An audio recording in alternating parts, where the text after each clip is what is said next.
Bapak Ibu Saudara yang terkasih dalam Tuhan Yesus Kristus, Pagi Roti pada pagi hari ini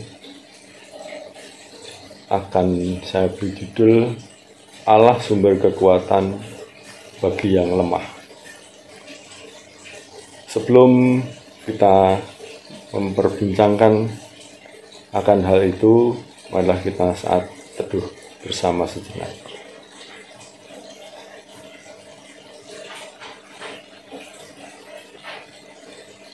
Bapak Ibu yang terkasih, kalau kita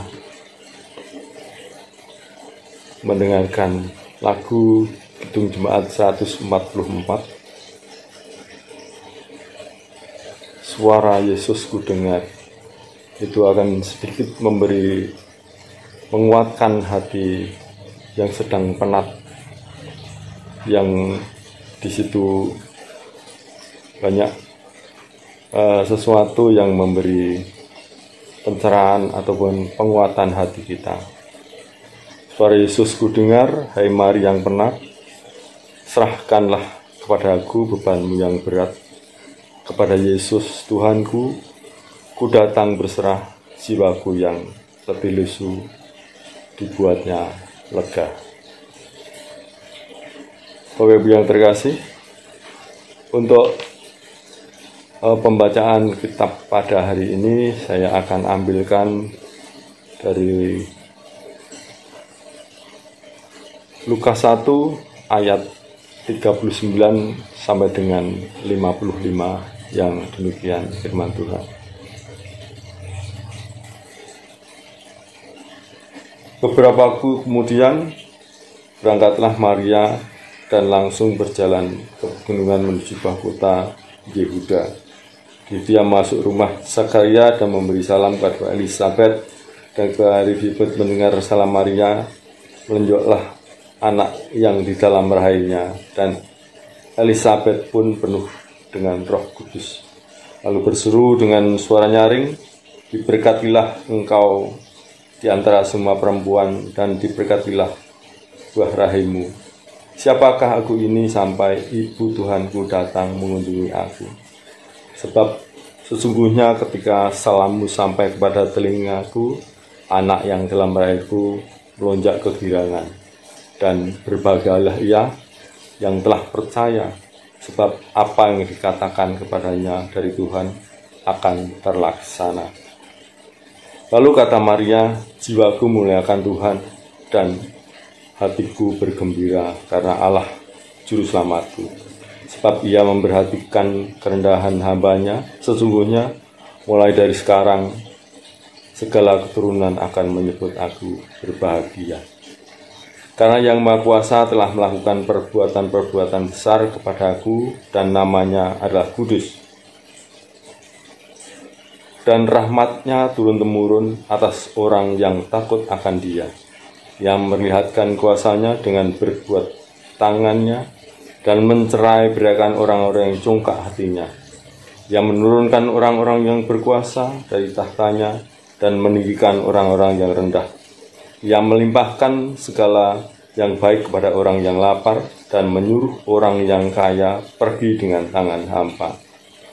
Ia menolong Israel hambanya, karena ia mengingat rahmatnya seperti yang dijanjikannya kepada nenek moyang kita, kepada Abraham dan keturunannya untuk selama-lamanya. Itulah dari Tuhan kepada kita. Bapak Ibu yang dikasihi Tuhan, dalam renungan pagi hari ini yang saya beri judul Allah Sumber Kekuatan bagi yang lemah. Bapak Ibu yang terkasih, sebuah ungkapan dalam bahasa Jawa yang berbunyi wong podo kalah karo wong pinter. Maksud saya, wong bodoh kalah karo wong pinter, wong pinter kalah karo wong bejo. Atau dalam arti harfiahnya, orang bodoh adalah orang bodoh kalah dengan orang yang pandai. tetapi orang pandai kalah dengan orang yang beruntung. Jika dipahami dalam arti yang sempit, seolah-olah di sini orang yang bejo atau beruntung adalah sekedar mendapat berkah, sehingga ia bisa memperoleh apa yang didambakan dengan mudah. Pertanyaannya adalah, apakah memang itu yang terjadi? Apakah orang bejo tidak butuh perjuangan? Dari berbagai penelitian, orang bejo bukanlah orang-orang pasif. Ada 2 buah buku yang menyebutkan hal yang senada. Yang paling terkenal adalah karya Profesor Richard Wiseman yang menulis buku The Luck Factor. Hal senada juga ditulis oleh Max Kanster. Keduanya memang menyebut bahwa keberuntungan adalah hal atau kejadian menyenangkan yang mampu mengubah hidup jadi lebih baik. Melalui berbagai penelitian ditemukan perbedaan antara orang yang beruntung dan yang tidak.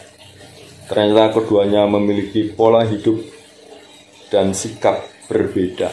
Bapak Ibu yang terkasih, disebutkan bahwa orang beruntung biasanya lebih ramah dengan orang lain, lebih rajin, lebih percaya diri, selalu memiliki pikiran positif, sabar, tak takut resiko, hingga ia suka bekerja keras.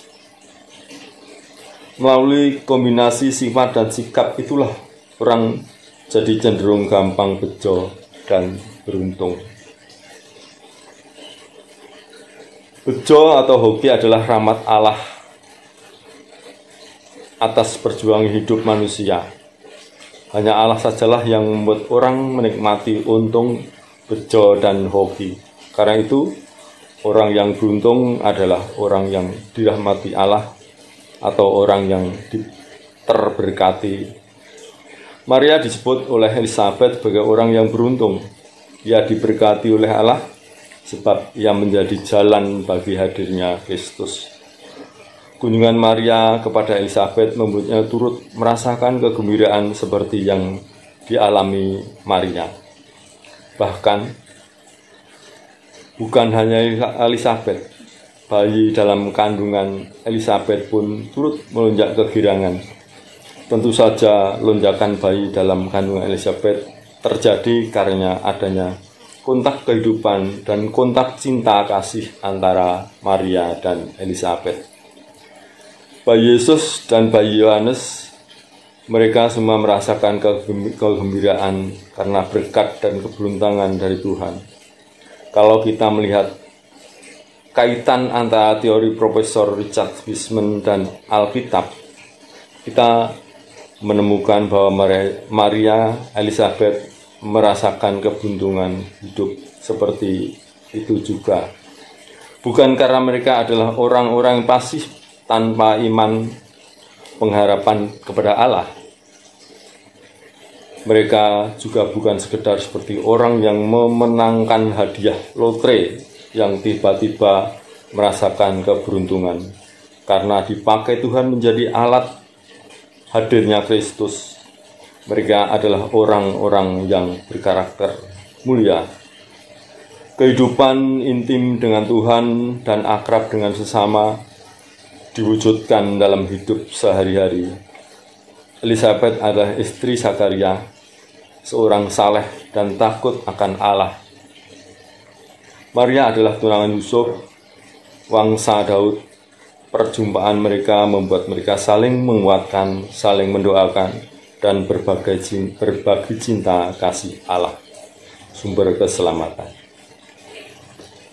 Sebagaimana layaknya reaksi gembira karena rahmat Allah serta beroleh keberuntungan dalam hidup, demikian juga dengan Maria.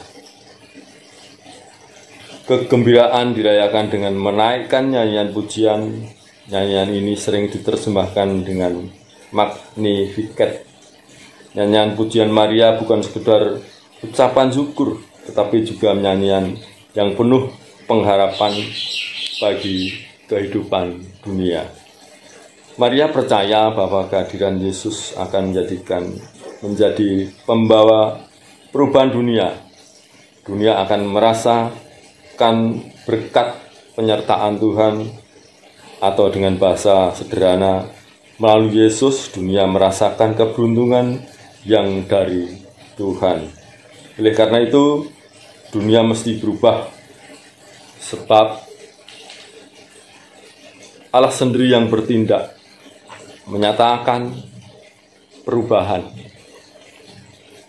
Sebagai kesimpulan dari pujian Maria, pernah dikatakan bahwa tindakan Allah yang diagungkan dalam pujian ini mencakup 3 tindakan revolusioner, yaitu revolusi moral, sebab Allah memperhatikan orang-orang yang rendah dan memerangi orang-orang yang tinggi hati.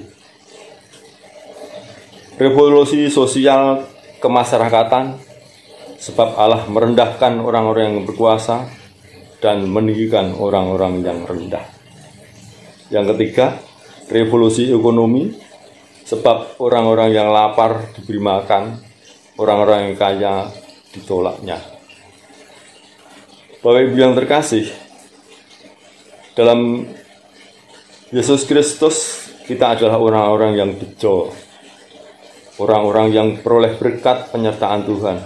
Ia bertindak dalam seluruh kehidupan kita. Pernahkah kita merenungkannya?